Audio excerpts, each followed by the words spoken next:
nouvelle vidéo et ça tombe bien puisqu'aujourd'hui, je vais vous dire pourquoi je me suis mis dans un bourbier sans fin. En gros, j'ai monté un SaaS. Alors un SaaS, qu'est-ce que c'est? C'est un Software as a Service. Donc en français, ça veut dire un logiciel en ligne que les personnes peuvent utiliser quand ils veulent à partir du moment où ils payent un abonnement. Et là, ce qui se passe, c'est que je me rends compte que créer un SaaS, en vrai, c'est pas si simple que ça. C'est pas si simple que ça parce qu'il faut gérer la communication, le marketing, le produit en lui-même, le service client. Et c'est beaucoup plus difficile de monter un SaaS et de maintenir un SaaS que des produits digitaux. Parce que des produits digitaux, c'est en ligne et c'est terminé.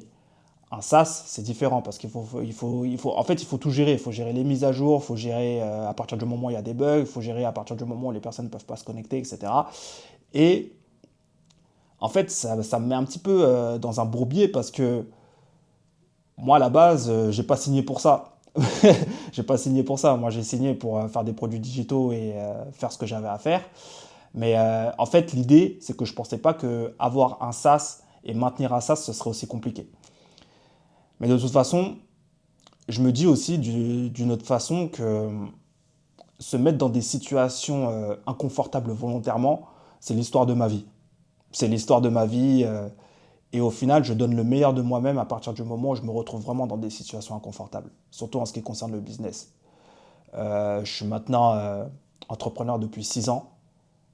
Et depuis ces 6 ans, voilà, il n'y a eu que des situations inconfortables. Ça a fait que des vagues en fait. Il y a des moments c'était au pic, puis ça descendait, c'est revenu au pic et ça descend. En fait, c'est que ça fonctionne vraiment par vague en fait, ma façon de travailler et la façon dont les business se gèrent. Mais ouais, c'est chaud, c'est chaud. Quand les vibe coders là, ils sont là à longueur de journée à vous dire que vas-y, créer un SaaS, c'est facile, que vous pouvez mettre en ligne facilement. Oui, ça, c'est facile. Mais c'est l'après. Comment tu gères ton SaaS, comment tu gères tout ça, comment tu fais les mises à jour, etc. Alors, je dis pas, il y a certains web codeurs qui sont très très bons dans leur domaine. Et d'ailleurs, j'en suis quelques-uns. Et personnellement, je les trouve bons. Ils sont bons dans ce qu'ils font, ils sont bons en marketing, ils sont bons en communication, etc. Mais c'est pas si facile qu'on le pense. C'est pas si facile qu'on le pense. Et en soi, là, ça m'a vraiment donné une vision globale de ce que c'est que d'avoir un logiciel en ligne et comment le structurer, comment gérer la sécurité, comment gérer tous ces trucs-là en vrai. Parce que il y a tellement de choses à comprendre. Il y a tellement de choses sur lesquelles il faut mettre son nez parce que avec l'intelligence artificielle, on a tendance à croire que on peut faire ça d'un claquement de doigts. Aujourd'hui, on peut créer un logiciel d'un claquement de doigts, mais c'est pas aussi simple que ça en vrai. C'est pas aussi simple que ça, et je pense que la personne qui développe depuis longtemps aura toujours un avantage indéniable sur la personne qui utilise l'intelligence artificielle pour faire ce genre de SaaS, mais qui au final ne connaît pas les règles de sécurité, ne sait pas ce qu'il a codé en fait. Il pourrait pas reprendre son code lui-même. Et ouais, ça donne une leçon de fou, ça donne une leçon de fou. Moi, je me dis heureusement que j'avais quelques notions dans ça et que en vrai, il y a des trucs que je connaissais déjà par rapport à la sécurité, etc., les normes et tout. Parce que en vrai, là, le nombre de SaaS, je me dis avec le nombre de SaaS qui sont sortis, est-ce que tous ces SaaS-là sont sécurisés en vrai? C'est une dinguerie les gars. Je pensais pas que ce serait aussi compliqué. Après, en ce qui concerne le build, ça va, c'est rapide. Aujourd'hui, avec l'intelligence artificielle, comme je vous l'ai dit, de toute façon, tu peux sortir un produit d'un claquement de doigts. Mais c'est l'après, en fait. C'est l'après où le vrai truc commence, où le vrai challenge commence. Et c'est de ça dont je flippe un peu, pour être honnête avec vous. Mais c'est pas grave. De toute façon, on est là, on va pas s'arrêter pour autant. Mais c'est vrai que, voilà, je pensais pas que ce serait aussi, aussi peu évident. Aussi peu évident, en vrai. Je ne vais pas vous déclarer pour l'instant ce que c'est comme SaaS. Je compte le faire en septembre parce que le lancement du produit, c'est en septembre. Du moins, c'est ce que j'ai prévu. Le lancement officiel, en tout cas. Là, pour l'instant, je vais faire venir des bêta-testeurs, je pense, pour voir s'ils peuvent tester le produit, etc. On va essayer de créer un abonnement gratuit pour eux pour qu'ils puissent tester le produit, pour qu'ils puissent eux-mêmes faire leur truc, voir pour des corrections de bugs et tout. Donc, c'est toujours bien d'avoir des testeurs grandeur nature pour voir ce que ça donne. Mais ouais, ouais, je compte déclarer le produit en septembre et vous dire de quoi il s'agit exactement en septembre. Euh, je compte faire deux vidéos à ce sujet d'ailleurs. Une vidéo sur la chaîne en anglais où ça va être en mode les règles à connaître pour créer un SaaS et pour avoir un SaaS qui fonctionne bien. Et une deuxième vidéo où je vais voilà, faire un lancement du produit, faire du marketing, etc. C'est surtout sur ça là, que je vais que je vais vraiment pencher mon nez sur le marketing parce que le marketing de SaaS, euh, c'est compliqué, hein. Il y a plusieurs étapes à suivre. Et moi, je trouve le marketing de SaaS un peu scolaire. Donc, ce que je vais faire, c'est que je vais essayer d'ajouter un petit peu de fantaisie là-dedans. On verra ce que ça donne. Mais ça, en vrai, je trouve ça déjà relou. J'ai même pas encore commencé le marketing que je trouve ça déjà relou. Mais bon, on verra ce que ça donne. Alors, je pense qu'il y en a déjà qui savent déjà quel type de SaaS j'ai créé. Et en soi, en soi, c'est un SaaS assez simple, hein. C'est rien de très très compliqué, rien de très très démesuré. C'est simple à utiliser et c'est fait pour une majeure partie de la population, du moins de personnes qui build, parce que c'est ça aussi l'idée avec cette B-Supply et avec SumSelect, c'est vraiment d'avoir cette espèce de Triforce, comme je vous l'avais expliqué la dernière fois. C'est vraiment d'être en mode, bon, j'ai un SaaS, j'ai des produits digitaux, j'ai un site d'inspiration, et les trois créent un triangle parfait. Et plus ce contenu avec YouTube pour chapeauter le tout et pour parler de tout ce que je fais en amont. Euh, ouais, je pense qu'il y en a qui savent déjà de quoi il s'agit et en vrai, c'est pas un produit très très. Enfin, moi de mon point de vue, c'est pas un truc très très compliqué à mettre en place et ce sera pas compliqué pour les utilisateurs de s'y retrouver. Je pense que ça peut vraiment cartonner comme produit. Je le pense réellement. De toute façon, sinon je me mettrais pas. En vrai, si je pensais pas que le produit cartonnerait, je me mettrais pas dans cette aventure. Je me mettrais pas dans cette aventure parce que en fait, ça fait longtemps que je parle du fait de créer un SaaS. Ça fait même plusieurs années en réalité. Mais j'ai jamais vraiment eu un produit qui m'intéressait. Donc là, ça doit être la quatrième ou cinquième tentative. Et cette tentative a marché. Donc en vrai, si j'ai un conseil à vous donner par rapport à ça aussi, c'est réessayer, échouer, réessayer, réessayer, réessayer. Bon, ça fait longtemps que j'en parle, hein, ça fait longtemps que j'en parle un petit peu à mon entourage sur l'idée de créer un SaaS. À chaque fois que j'avais presque un produit terminé, ben, en fait, je me rendais compte que ça ne me plaisait pas et que en fait, l'utilisation du truc n'était pas optimale. Mais là, je suis passé à un autre niveau parce que j'ai pris du temps. Je me suis mis sur Figma, ouais, je me mets encore sur Figma, même s'il y a Claude, il y a Claude Design qui fait tout maintenant. Moi, je me suis mis sur Figma et je me suis dit, bon, je veux que le produit ressemble à ça. Je veux qu'il y ait telle fonctionnalité. Je veux qu'il y ait tel truc au niveau de la sécurité. Et là, j'y suis arrivé au bout de la cinquième tentative. Donc, donc ouais, il n'y a pas de secret, hein, il n'y a pas de secret, hein. Je pense que la personne qui réussit, c'est avant tout la personne qui n'abandonne pas. Donc, même s'il vous faut 10 tentatives, 20 tentatives, faites-le, quoi. Le mec de Dyson, je sais pas, il avait combien de prototypes avant de faire son aspirateur sans sac, là. Mais il a déposé des brevets, il a fait des dingueries. Il a fait des dingueries. Donc être obsédé par son produit, être obsédé par ce qu'on fait, c'est vraiment... tu peux pas battre un gars qui est obsédé, un gars ou une meuf, hein, peu importe, hein. Tu peux pas battre un gars ou une meuf qui est obsédé par l'idée de faire son truc. C'est impossible. L'obsession pour quelque chose, ça te rend invincible. Tu peux être doublé sur tout un tas de choses, etc. Peu importe. Tu vas toujours continuer, continuer, continuer. Pourquoi? Parce que tu es obsédé par ton bail, en vrai. Il n'y a que, il y a que ça de vrai, en vrai. Il n'y a que ça de vrai. Il y a que ça de vrai. Moi, en tout cas, bon, grosse leçon d'humilité par rapport à ça. Grosse leçon d'humilité. Mais aussi, grosse leçon de résilience. De résilience. Ça fait longtemps que j'en parle. Ça fait longtemps que je voulais mettre ça en place. Et voilà, on y est quoi. En septembre, je fais un lancement. Alors, je fais pas le lancement maintenant parce que je manque de trésorerie. En vrai, c'est ça l'idée. Je manque de trésorerie, donc je fais pas le lancement maintenant. Sinon, j'aurais lancé ça le lendemain. Mais en vrai, on va attendre septembre. De toute façon, ce sera déjà financé par SatB Supply, vu que SatB Supply est une agence et aussi une plateforme de vente de produits digitaux. Du coup, voilà, l'idée c'est d'accumuler assez de thunes pour vraiment avoir une trésorerie solide pour pouvoir faire en sorte que Siméon, puisque le projet s'appelle Siméon, puisse sortir dans les meilleures conditions et que voilà, j'ai déjà les thunes et que voilà, ça pose pas de problème au niveau du lancement, etc.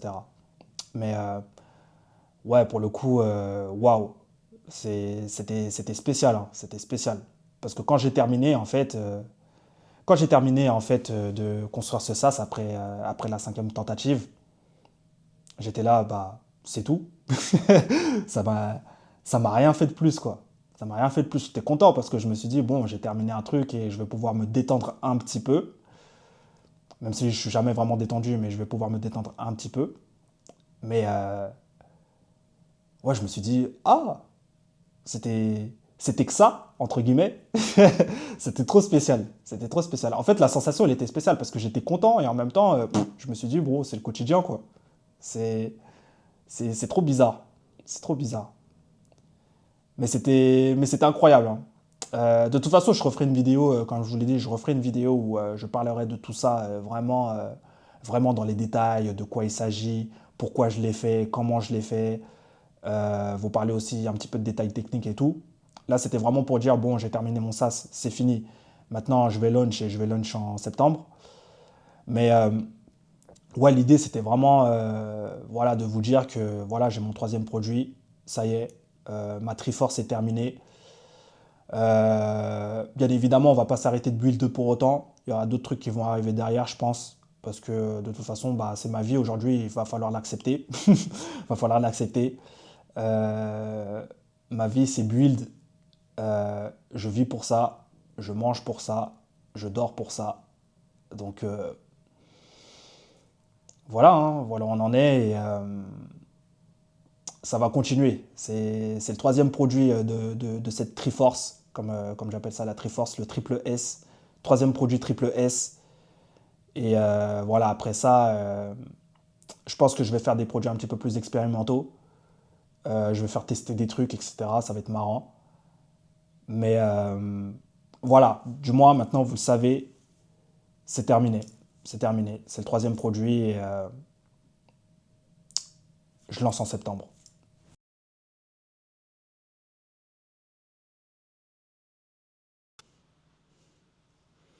Ouah, détection de mouvement incroyable, hein. Incroyable cette Futura. Ouais, bon, j'ai une annonce à faire. Le 1er juin, il y a très très peu de chances qu'il y ait une vidéo vlog qui sorte. Bon, je dis ça comme ça, hein. De toute façon, personne ne m'attend au tournant, mais c'est juste pour vous dire que le 1er juin, vu que voilà, j'ai pris l'habitude de faire une vidéo tous les premiers du mois, du moins de sortir une vidéo tous les premiers du mois, là, il y a de fortes chances qu'il n'y ait pas de vidéo cette fois-ci, pour la simple et bonne raison que je vais en escapade. Je vais en escapade, et étant donné que j'ai pas d'ordinateur portable pour le moment, ça va être très très compliqué pour moi de vous monter une vidéo directement depuis là où je suis. Donc très très peu de chances qu'il y ait une vidéo le 1er juin, mais il y a encore un espoir parce qu'il y a un autre type de vidéo que je voudrais uploader.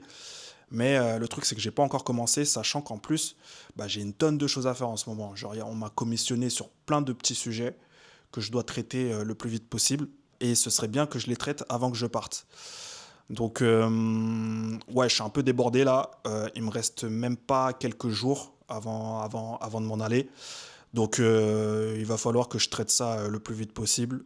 Du moins, je vais essayer. Et comme ça, je pourrai partir sans avoir à me soucier de quoi que ce soit, ou sans avoir des clients qui me rappellent à la dernière minute, etc.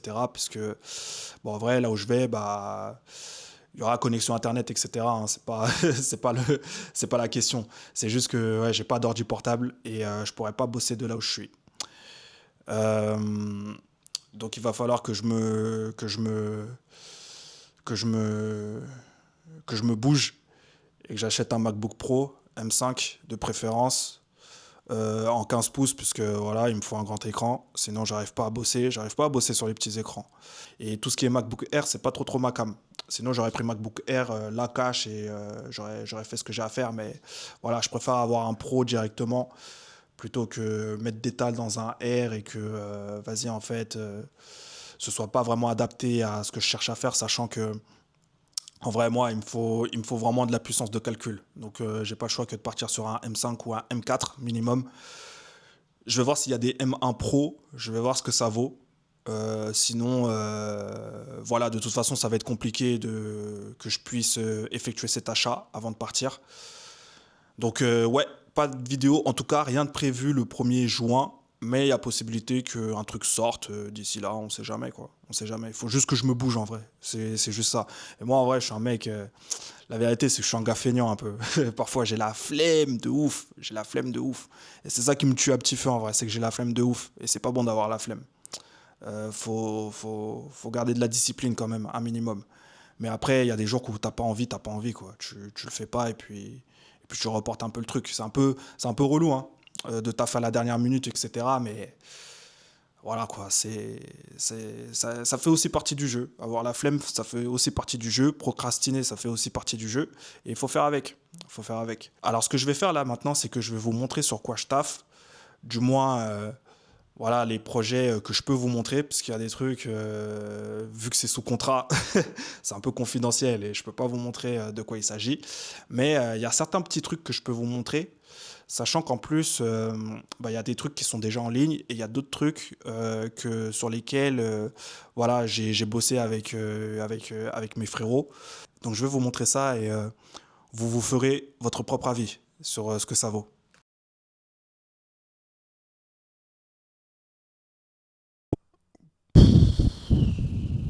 Les gars, je suis tellement fatigué. En fait, je vais vous raconter ce qui s'est passé. Normalement, je devais faire la vidéo sur... Enfin, je devais faire la partie de vidéo sur les projets que j'ai réalisés juste après la vidéo que j'avais fait hier. Mais le truc, c'est qu'entre-temps, je suis allé à la salle, grossière erreur, et j'ai fait une séance full dos. Donc full dos, c'est-à-dire soulevé de terre, traction, rowing. Euh, Vraiment, je me suis tellement fracassé que là, j'ai tout le dos qui est courbaturé. Mais quand je vous dis tout le dos qui est courbaturé, c'est vraiment pas une blague. C'est une dinguerie, j'ai trop mal. Après, c'est une bonne douleur, mais c'est en mode, ouais, je me suis fracassé. Donc quand je suis rentré à la maison, direct, j'ai mangé, je suis parti dormir. J'ai même pas cherché à comprendre quoi que ce soit, j'ai pas cherché de quoi que ce soit et tout. Et j'ai essayé, hein. J'ai essayé de faire la vidéo le soir même, mais j'avais pas toutes mes capacités cognitives. Nerveusement, en fait, j'ai trop demandé à mon corps et à mon esprit. Et ouais, j'en pouvais plus, quoi. Je me suis écroulé.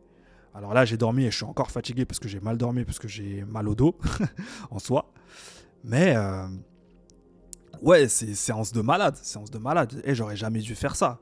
J'aurais jamais dû faire ça. Ça fonctionne pas. Ça fonctionne pas. Je sais pas pourquoi je me suis buté autant d'ailleurs. C'est trop. C'était spécial. C'était spécial. Je me suis dit, bon, autant aller au-delà de mes capacités habituelles. Et surtout sur le soulevé de terre, waouh, c'était, c'était trop physique. Nerveusement, ça m'a vraiment attaqué, si je puis dire. Mais bon, c'est un mal pour un bien au final. Mais chose promise, chose due, je reviens le lendemain pour vous parler des projets que je peux vous montrer. Parce qu'il y a d'autres projets qui contractuellement ou de ma part que j'ai pas envie de vous montrer pour l'instant parce que c'est pas encore tout à fait prêt. Mais ouais, c'est le plus gros des projets sur lesquels j'ai bossé là à l'heure actuelle. Il y en a d'autres, mais malheureusement, voilà, comme je vous l'ai dit, je ne peux pas vous les montrer. Mais là, on va partir sur l'essentiel. Et quand je pourrai vous montrer le reste, je vous montrerai ça avec plaisir d'ailleurs. Mais ouais, ça fait bizarre là de revenir à un setup facecam comme ça, c'est plutôt cool. En plus, j'ai trouvé un bon logiciel pour ça là, pour faire capture d'écran, facecam, etc. Gratuit, mais je vais le gatekeep pour l'instant. Je vais le gatekeep pour l'instant et je vais en faire une vidéo un petit peu plus tard sur YouTube dans la chaîne en anglais. Si cette chaîne sort un jour, si cette chaîne sort un jour, non, elle va sortir un jour, mais voilà, je vais faire une vidéo des outils que j'utilise sur la chaîne en anglais. Je trouve que c'est un petit peu plus pertinent que de mettre ça ici. Mais ouais, du coup, voilà, je vais vous parler de 3 projets que je peux vous montrer sur lesquels j'ai bossé. Donc, il y a 2 projets. En fait, les 3 projets, c'est des projets 7B Supply. C'est des projets faits sur Framer. Il y en a d'autres qui sont aussi des projets web design, mais qui ne sont pas sur Framer pour le coup. Peut-être que je vous les montrerai sans leaker mon code. Ce serait pas mal. Mais ouais, on va surtout se concentrer sur les projets Framer, 7B Supply. Donc 2 projets agence et un projet template. Donc, ouais, ça va être cool. Premier projet que je vais vous présenter sur le projet de Charles Mensa. Alors Charles Mensa, c'est mon frérot qui est actuellement basé à Londres et qui est photographe. Alors, je ne lui ai jamais vraiment posé la question, mais je crois qu'il est photographe de mode parce qu'il bosse avec des marques, là, à l'heure actuelle. Et ouais, sur ce projet, en fait, je suis parti alors, autre chose à savoir aussi, c'est que, en fait, j'ai tellement la flemme de, j'ai tellement la flemme de vulgariser là pour le coup. Je vais essayer de mettre des astérix sur la vidéo pour que vous essayiez de capter un petit peu ce que je suis en train de dire. Parce que c'est vrai que parfois j'ai un langage assez cryptique et que je fais pas d'effort pour essayer d'expliquer ce que c'est. Mais ouais, je vais pas vulgariser plus que ça. Si vous n'êtes pas du milieu, désolé. Mais je vais mettre des astérix pour que vous essayiez de comprendre ce dont je parle. Mais ouais, premier projet de Charles Mensa, photographe basé à Londres, comme expliqué. Photographe de mode, donc surtout du noir et blanc, beaucoup de noir et blanc. Ça, c'est sa marque de fabrique, le noir et blanc. Et en fait, j'ai trouvé ça intéressant d'avoir un site internet en complément de ses réseaux sociaux. Parce que la plupart du temps, il poste sur les réseaux sociaux.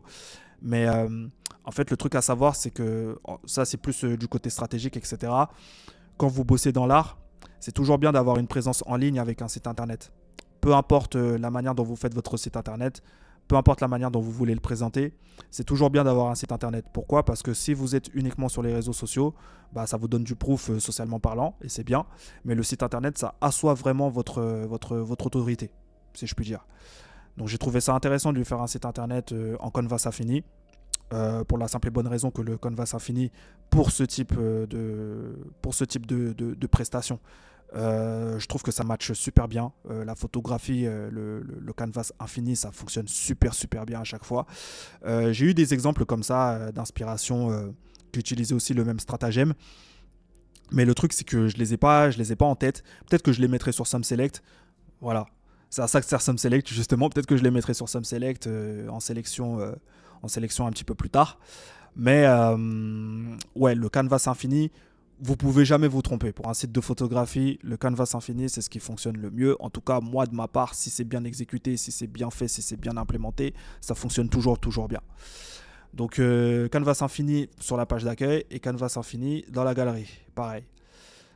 Donc, voilà, tout est à sa place, tout est ordonné, tout est smooth, si je puis dire. Et en vrai, ça m'a fait super plaisir de bosser sur ce projet parce que c'est aussi un petit peu un projet expérimental. Et en plus, ça passe trop bien avec ce que Charlie essaie d'exprimer dans sa photographie. Je trouve que les deux matchent parfaitement. Et en fait, le but, c'est vraiment d'établir une marque. Pas juste se dire, bon, je suis photographe, je fais de la photographie, voici mon site internet. Non, le but, c'est vraiment d'être en mode marque. Et bon, on m'appelle. Je vais couper pour l'instant. Je ne vais pas répondre à l'appel. Ouais, le but, c'est vraiment de l'établir en mode marque et de ne pas rester uniquement en mode bon, je suis photographe, je fais de la photographie, je fais des prestations photographiques, etc. Non, le but c'est vraiment d'être en mode marque. J'arrive, j'assois une autorité, j'ai une direction artistique, j'ai une DA, j'ai un délire et je le partage. Donc voilà, très beau projet, j'ai kiffé, super cool. N'hésitez pas à le suivre sur les réseaux sociaux, n'hésitez pas aussi à le suivre sur YouTube parce que je pense bon. Là, en fait, je lui force la main en fait, avec cette vidéo. Je lui force la main avec cette vidéo parce qu'à la base, c'est un projet qui devait rester encore un petit peu secret. Mais comme je sais que lui, il aime pas trop s'exposer, etc. Il a trop la pression pour rien. Du coup, ça va le pousser à déjà se lancer sur YouTube et ça va le pousser aussi à faire la promotion de son site internet. Là, j'ai fait la promotion du site internet. T'as pas le choix, mec. T'as pas le choix. Il faut que tu commences à faire des posts, etc. là-dessus. Moi aussi, je compte faire des posts là-dessus un petit peu plus tard. Mais voilà, il faut qu'il commence à montrer que voilà, moi je suis là et je suis pas un petit, quoi. Premier projet. Deuxième projet, Les et compagnie. Alors, c'est l'agence de mon pote Grise. Et c'est une agence spécialisée en IA.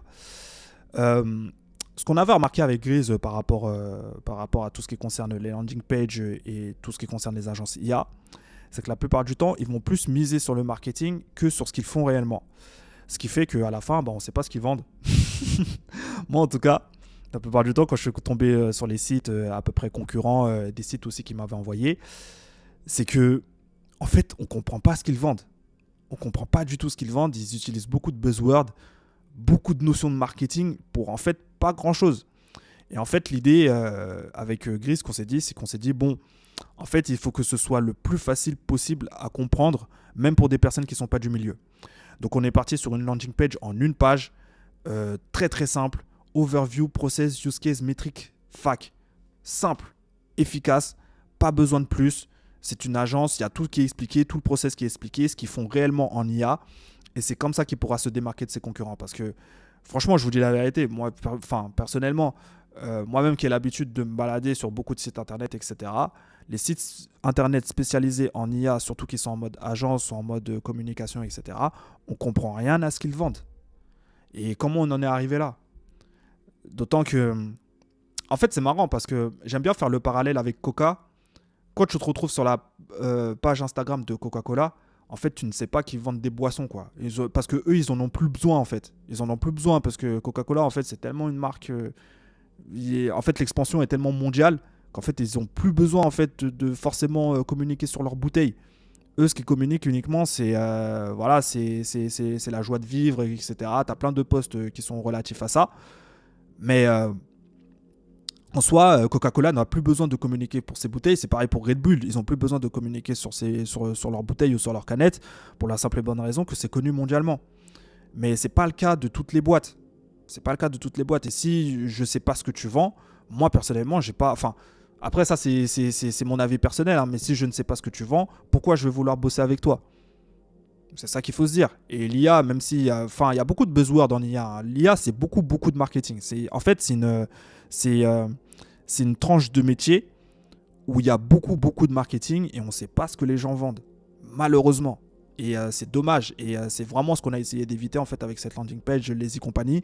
C'est vraiment de faire en sorte qu'on comprenne ce qui est vendu, même pour une personne normale qui ne bosse pas dans le métier, même si là, les use cases, c'est surtout B2B.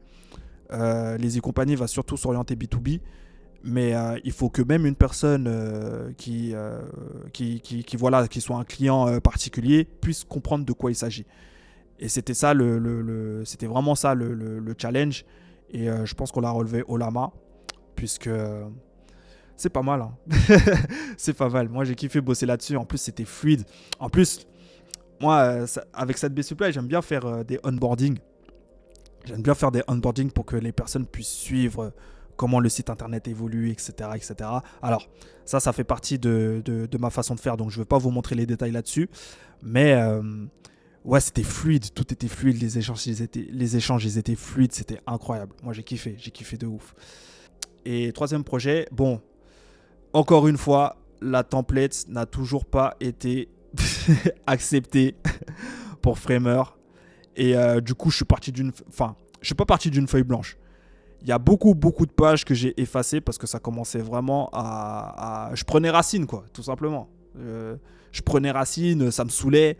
J'arrivais pas à comprendre ce qui n'allait pas. À chaque fois qu'il y avait quelque chose qui n'allait pas, je corrigeais. On me renvoie un mail pour me dire « Ah, mais en fait, c'est ça qui va pas, il y a aussi ça qui va pas. » Moi, les gars, voilà, moi, je vais dire ça aux personnes qui s'occupent de Framer. « Eh, les gars, moi, j'ai tout mon temps.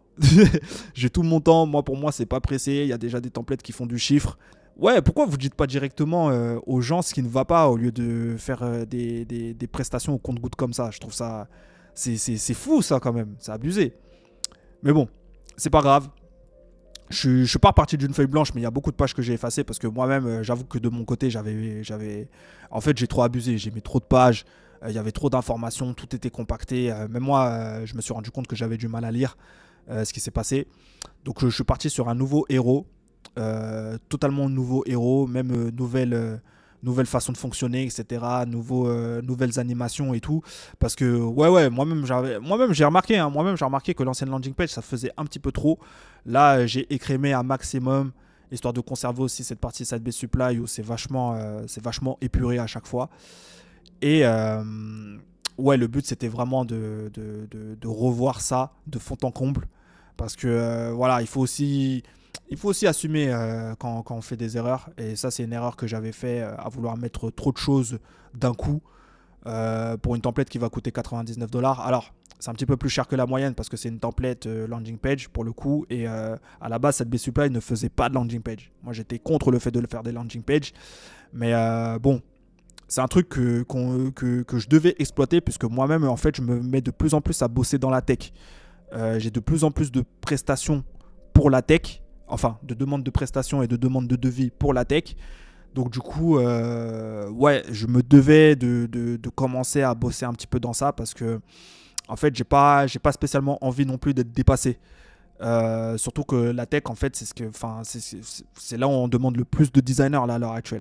Et ça, c'est un retournement de situation de fou parce que, en fait, dans les boîtes ultra créatives, bien évidemment, on va toujours demander à ce que des personnes connaissent leur sujet, si je puis dire.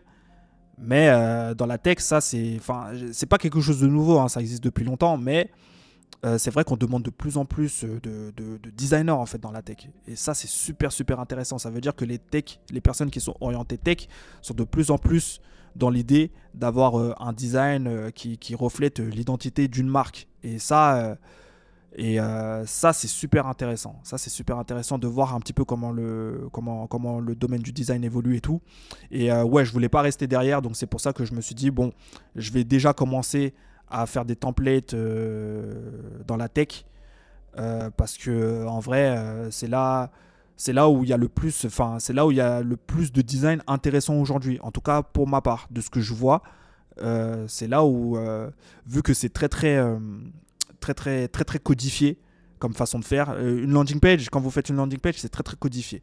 Il y a toujours un code, une nomenclature à suivre pour être sûr d'atteindre le résultat d'une landing page classique. Mais c'est intéressant de voir comment les designers se jouent de ces règles pour faire autre chose et faire des choses un petit peu plus intéressantes, faire des layouts un petit peu plus intéressants, etc. etc.